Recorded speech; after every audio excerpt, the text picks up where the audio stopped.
The major problems in the world are the result of the difference between how nature works and the way people think. Navigating you through a presentation on environmentalist Sundarlal Bhaguna, I am Pratha Sharma of class 10B5 with my teammates Vansh Pachori from 10B6, Shreya Bondial from 10B5 and Dhanya Sharma from 11B1. Environment, the base of our existence. It had always been my dream to contribute my bit towards my surroundings. No other way than spreading awareness could I thought of for contributing my bit. I explored and spread told and untold stories of prodigies. So, dear viewers, this is your accounter Dhanya Sharma presenting the Environment Brands. Sundarlal Bahuguna, a leader of the Chipko and anti-Big Dam movements and one of India's foremost environmental activists, was born on January 9, 1927 in Maroda village near Tehri in Uttarakhand.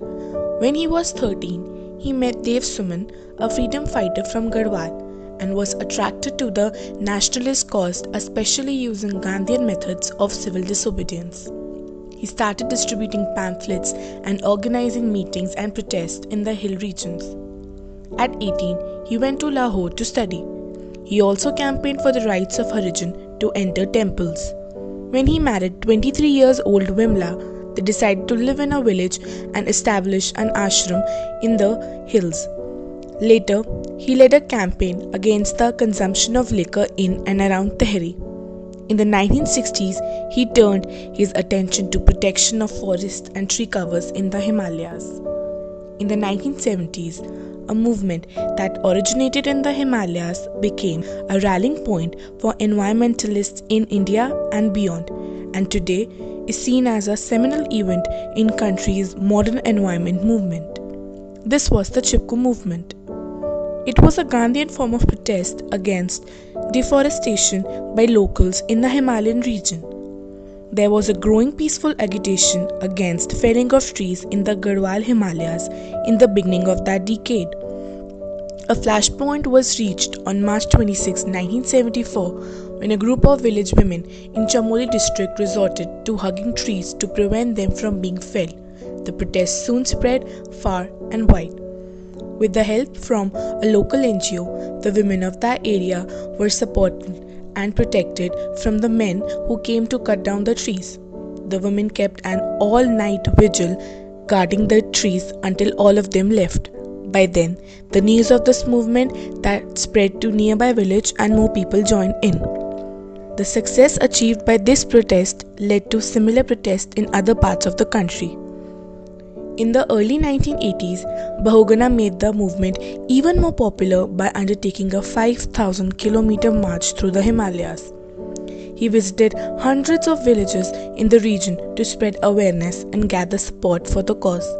He also met the then Prime Minister Indira Gandhi, a meeting that is said to have paved the way for a ban on felling of green trees for 15 years in the region. The following year, the government wanted to honor his effort by awarding him the title of Padma Shri, but he turned it down. In 2009, he was honored with the Padma Vibhushan. The other major campaign which Bahuguna spearheaded was against the Tehri Dam along the Bhagirathi River and the adverse ecological effect it would cause. He went on several hunger strikes against the construction of the dam, including a month-and-a-half fast during the tenure of Prime Minister P.V. Narasimha Rao.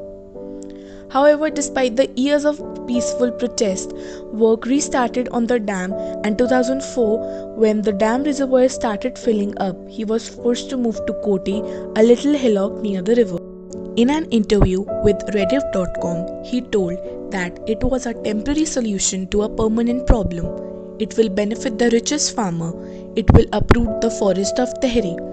The benefits will go to the rich farmers of Western UP and to the Delhi residents.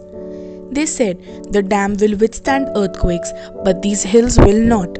Already there are cracks visible in some hills. If the dam breaks within 12 hours, the entire region up to Bulandshahr will be wiped out. Look around, even America is breaking their big dams. Despite the setback, Bahuguna's campaigns continued, inspiring many other younger Green Crusaders in various parts of the country. But the devastating floods in Uttarakhand in June 2013 showed the government at both the state and centre had not been heeding his warning. If we talk about the achievements and awards of a passionate defender of Mother Earth, those were Right Livelihood Award for Chipko Movement in 1987, Jamnalal Bajaj Award in 1986 for constructive work.